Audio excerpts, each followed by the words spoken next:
And it's 12 o'clock, so we're getting started. And this week, we're doing, in August, our month is about little tastes of Be Strong Families trainings. And hi, Maria from Selena from Tucson. Nice to see you. And this week, we're teasing parent engagement through a lens of equity. And yesterday was the overview today, and now we're breaking it down. So we have creating political equity with families today. And I'm your host, I'm Katthe Wolf. I'm the president and CEO of Be Strong Families, and I'm delighted to be here. So just housekeeping, the major ways to engage. Oh, great, Christine, I'm glad. The major way to engage is what you're already doing, which is the chat.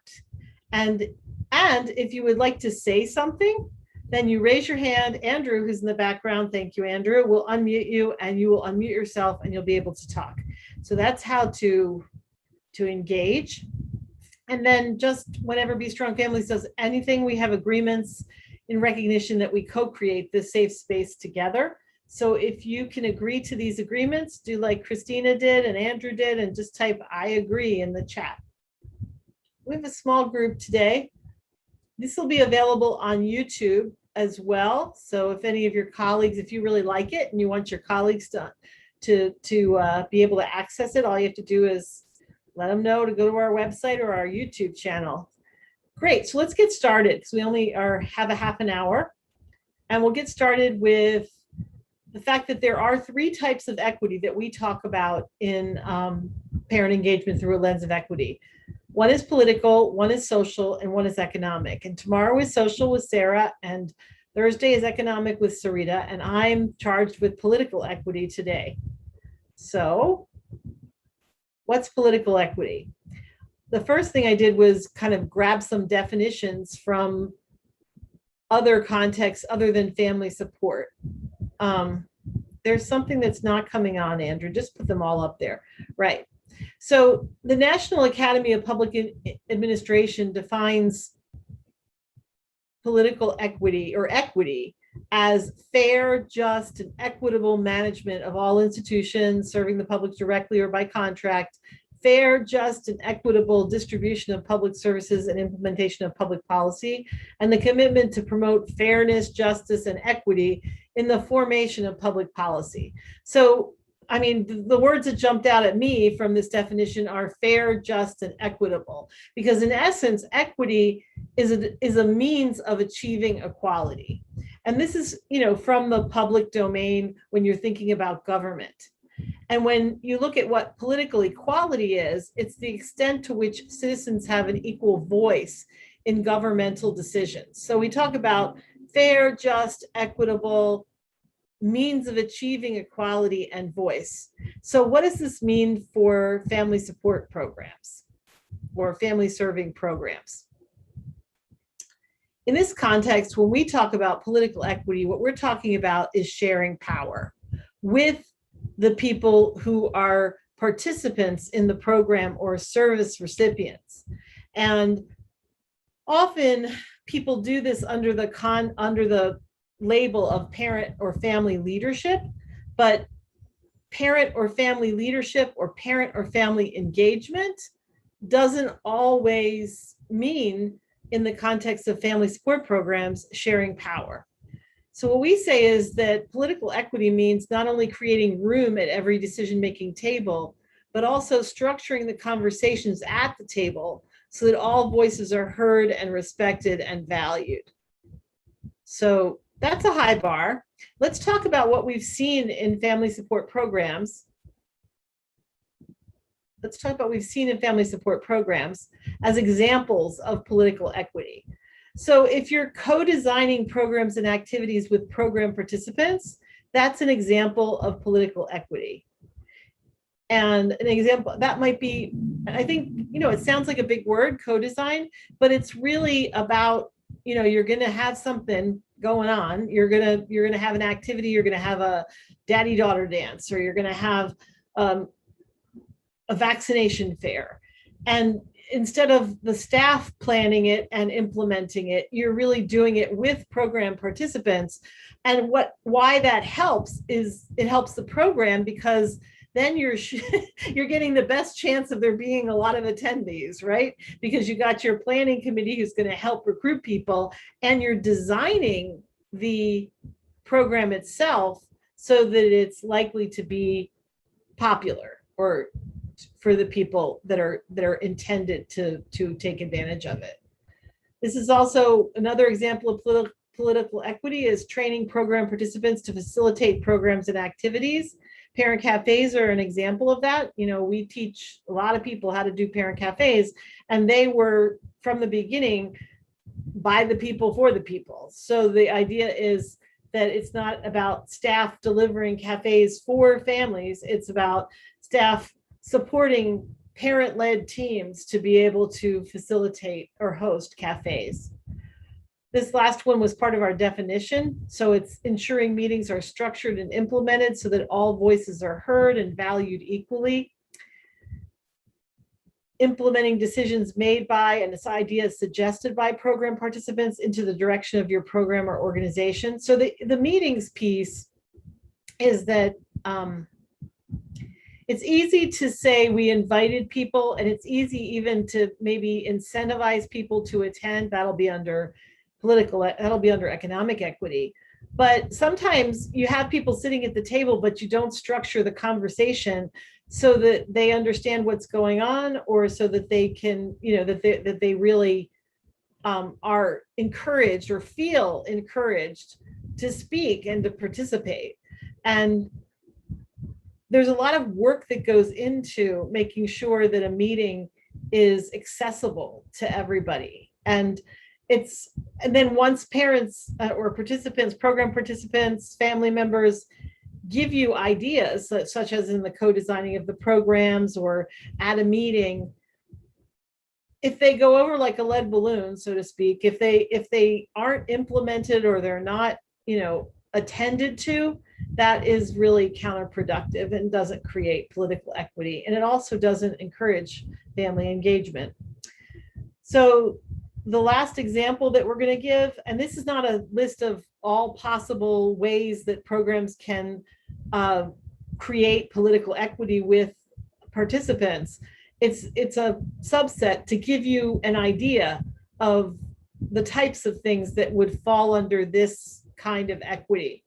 So when your bylaws require a significant percentage of program participants as voting members on your board of directors, not just token, not just, oh, we have one program participant on our board of directors, but that there's a significant number of participants who are voting members on the board of directors, so that they are an active and real part of governance. That's another example of political equity.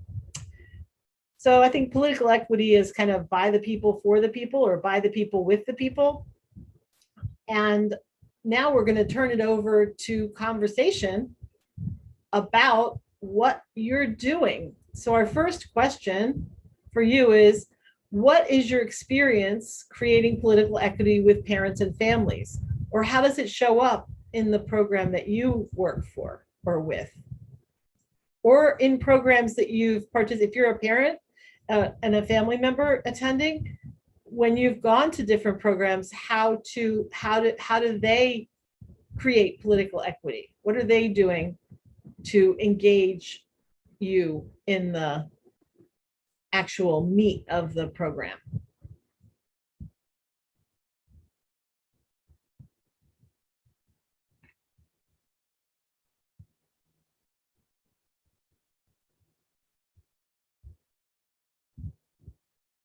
And you can feel free to raise your hand. Oh, look, Chandra says you just completed a co-design process with parents. Chandra, would you be willing to talk about that a little bit? Raise your hand and tell people what that was like. Oh, great. Yes. Awesome. Hi, Chandra. Hi, can you hear me? I can hear you. Yes. Yeah, so we are developing a national program and family voice committee. And where we started with this committee was actually having parents with, leadership experience help us really be thoughtful and plan out what the future committee would look like. And I will say it was one of the best experiences of my life to have parents at the table at the very, very start before anything was written down, and to hear their voices, and really help shape, what the work will look like going forward. That's awesome. Where do you work? I mean, what was the project a little bit more? I'm at the National Center on Parent, Family, and Community Engagement. Wonderful. That seems like appropriate for the National Center on Parent, Family, and Community Engagement. It seems awesome, walking the talk. So, and then, and I think for me, I vibe with you when you say it was a great experience. And that's how, like when we were doing parent cafes, that's how they were created, which was a bunch of people in the room, not with a charge. Like we need something to bring the strengthening families protective factors to parents. How should we do that? Like that was the question. And then to the excitement about the creativity and the ingenuity and the just real intelligence of people who would be receiving this, being able to create it. It really helps. It really helps. So thank you so much, Chandra. And Angela says parents are on the policy council at Head Start, where they review and have a say in policies, approve new hires, review budgets, and plan agency-wide activities. Yes, and some of those some of the Head Starts do a fantastic job at that. And the experience that parents who are leaders on the policy council have, and what happens afterwards, when their kids age out of Head Start, is a big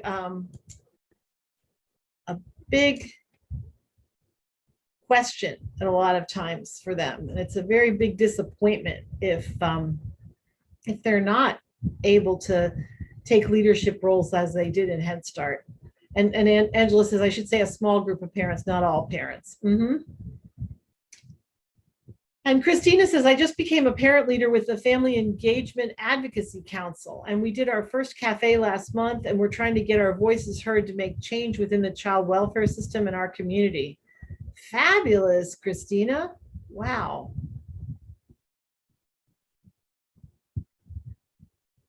That's awesome.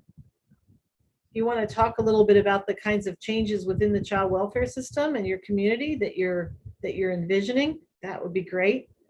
If you don't, then that's fine too. Let's go to the next question too. Oh, you can? Great. Well, why don't you raise your hand and Andrew will unmute you, and then you can unmute yourself. Great. Andrew? Hey, Mommy. Mom. Hello. Mommy. All right. So basically what we're looking to do with the Family Engagement Advocacy Council is to make changes. We're trying to keep families together and have them strengthened other than separated.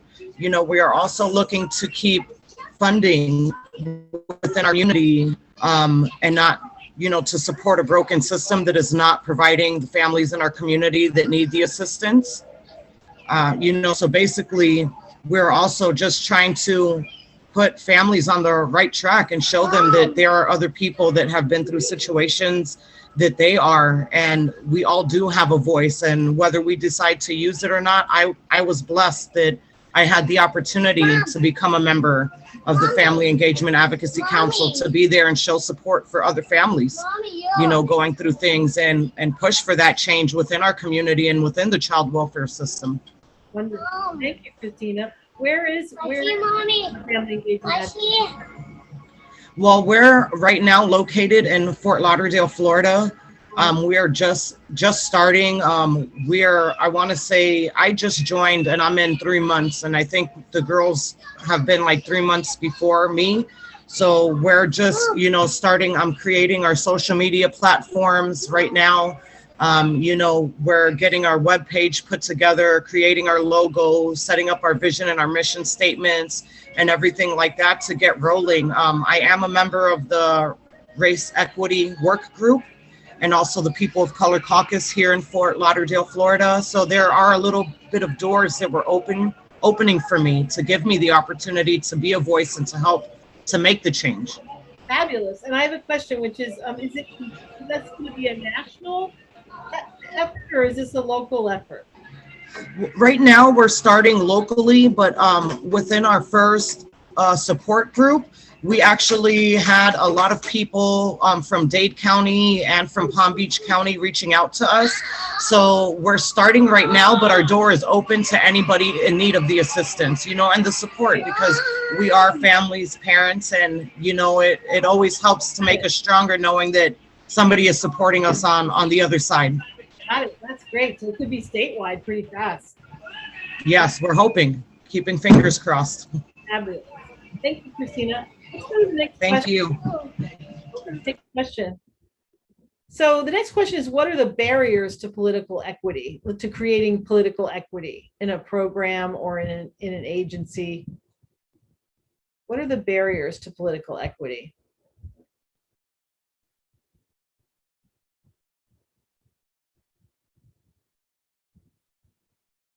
I would say some of them, like just off the top of my head, is people not, Chandra says people not wanting to share power. Yes. And not knowing what it is, not, kind of not being educated also to the importance of political equity, like being educated in a paradigm that we do for instead of we do with.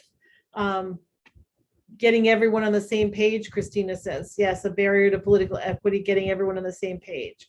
Some people just assume that it would take too long or it would cost too much. Time, yes, time could be. And that's the one that people often point to, that it will take too long. It will cost too much. It's too hard. But sometimes if it creates a better outcome, then it's actually saves time rather than waste time. But I think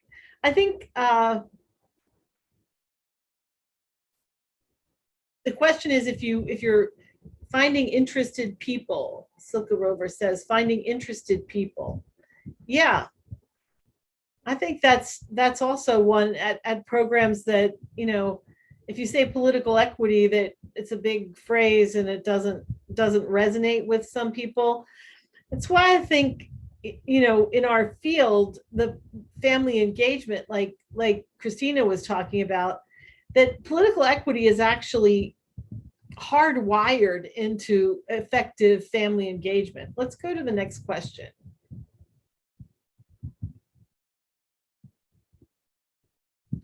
So why do you think it's important, and how would or does political equity contribute to meaningful and sustainable parent and family engagement?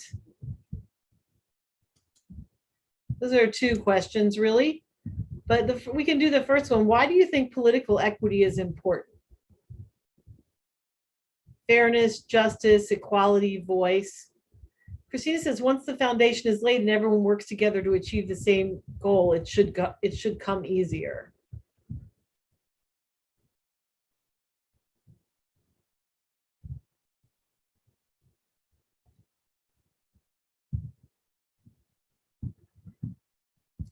Why do you think political equity is important?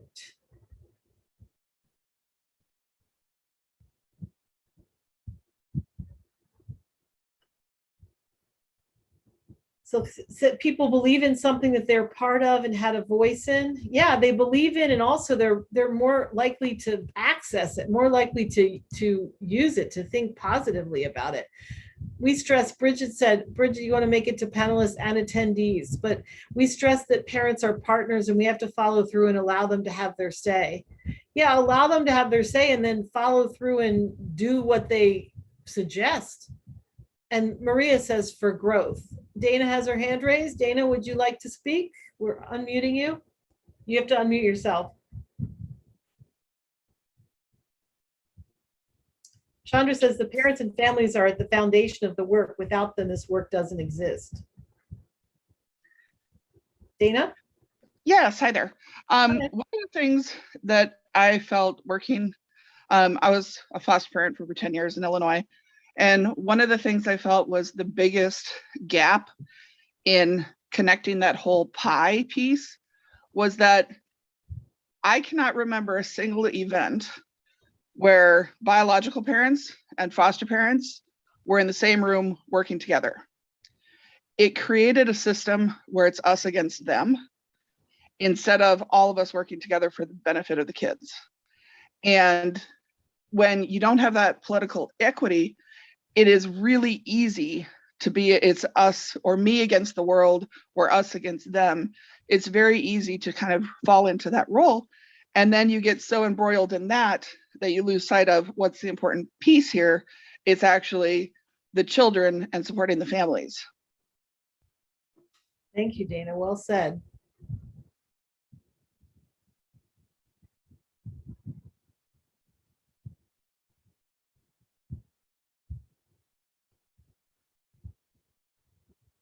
So it's kind of to bring everyone together, because if you bring, and this is logical, like if you bring everyone together, but some people are more important than other people, or some people's voices are heard, some people's voices are valued, some people's voices are the really smart people, the very, very smart people, or the people who are gonna, when they say something that it's gonna be listened to. It's a disincentive to participate, right? I mean, if you don't feel like your voice is going to be valued as much as somebody else's voice, why would you come? Why would you give of yourself? Why would you give the best of yourself? That's the other thing, is that so often, family and parent and family engagement is mandated. I mean, it's kind of, and people, foundations and government entities are all like, know they have to pay attention to. Your funders know they want parent and family engagement, but the quality of the engagement is going to be different based on the relationship, based on whether people feel valued, whether they feel respected, whether they feel like they have power, that they have power.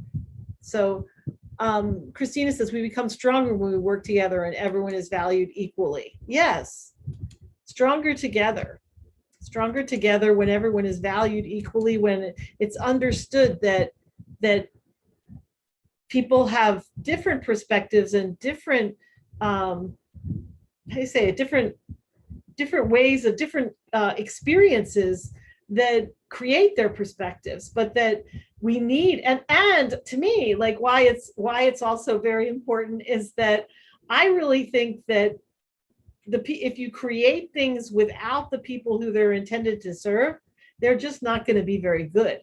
But I'm always, shocked and surprised and frustrated when that isn't widely understood. When experts think that they can do it, they have the education, or they have the expertise, and that they can create something that's better than it would be if we all did it together. Dana, you want to speak again? One of the other things I noticed is there was a lot of imbalance, in my opinion, where you would have all of these caseworkers coming right out of school, most of them young, unmarried, did not have children, are placed into these roles of protecting a life that they have very little experience in dealing with. And that's not to say that there aren't compassionate and excellent caseworkers, but in the same way that it's very hard when you are first at the beginning of this process, particularly for biological families, when they are first being thrown into the mix of case management of your family's in crisis, your child's been removed, you're getting threatened to have your child removed. I think those are the most delicate pieces of the puzzle. And unfortunately, they're the hardest ones to reach, because when you're in that moment of crisis and you're feeling that immediate stress and that immediate protection mode, it is so hard to think rationally in that moment. And I think that's where it comes to people that have been around the system for a long time, both biological parents, family members, people that have been fostering for a long time, people have been working with the system for a long time, whatever system it is. It's really important to get some experiential input, because these families and these young people that are coming in as caseworkers, they don't have the life experience. They don't have the experience of what this chaos is going to bring to their family. And to let those people know that your feelings are totally normal. You are totally, you're right. This whole situation sucks. There's no other way to coat that. This sucks. Here's how we can work through it together. And instead of being like, oh, you're overreacting. Oh my goodness, this is only for 6 months. What do you think you're talking about? 6 months is an eternity when you have your kid taken away from you. And I think we're not valuing the paces that the people in the early processes are going through. And I think that's our biggest gap in service. And I think that's where, if we get the input from experienced, concerned, caring individuals, that it really can help start filling those holes. Thank you, Dana. And Christina says, let's strengthen and support and not separate. Yep. Yes. So we're getting to the end of our time today. Any last thoughts in terms of, just go back two, Andrew. In terms of your, in terms of examples, no, the examples of political equity. What do you think of this? What do you think of family serving programs or systems doing these type of things? And can you think of any other ones?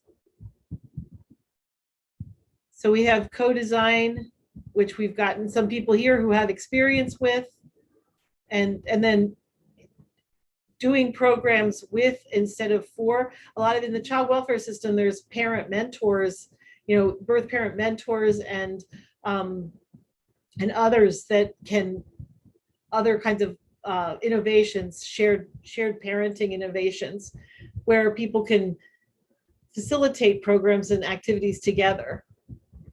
Structuring your meetings so that you really do care about the voices that are at the table, and you make the possibilities. I mean, I've been in this field for too long, like for 25 years or something, and the same discussions about, well, parents don't want to come, or, well, they don't come when they're invited. But when did you have the meeting? And did you have it at a time that was comfortable, that was possible for the parents in your program? And did you make it possible for them to attend by offering childcare and those kinds of things? And what are your policies like? We're at Be Strong Families, we're currently doing, looking for a consultant to do an equity audit with us, to really look at our policies and to see whether, to see to what extent we need to shift them to be more diverse, equitable, and inclusive. And I think that your bylaws or your governance, your just the policies that programs and systems operate under, are they equitable? Do they create political equity for everybody that's involved? And Dana says, education for the people involved so everyone understands the rules being applied to the situation. Yep. And Chandra says, ask parents versus telling parents. So perfect, great. Thank you for participating. And we have a couple more equity presentations this week. As I said, Sarah Gonzalez is going to be here on tomorrow, talking about creating social equity with families, and Sarita will be talking about creating economic equity, talking with you about creating economic equity with families. That's a really important one. Both of them are very important, but the economic equity and the budgeting for parent and family engagement is incredibly important. And then we're having our More Perfect Union Cafe this Friday, and we're going to be having a lot of More Perfect Union Cafes in the fall. So stay tuned, and we'll look forward to seeing you the next time you can come. Hopefully that'll be tomorrow. And we do have a training, an upcoming workshop on parent engagement through a lens of equity, that this week is just a little bit of a teaser or just introductory information. But on Wednesday, September 15th, it's online. It's 10 a.m. to 2 p.m. Central Time, and you can register on Eventbrite. So thank you, everybody, and have a great rest of your afternoon.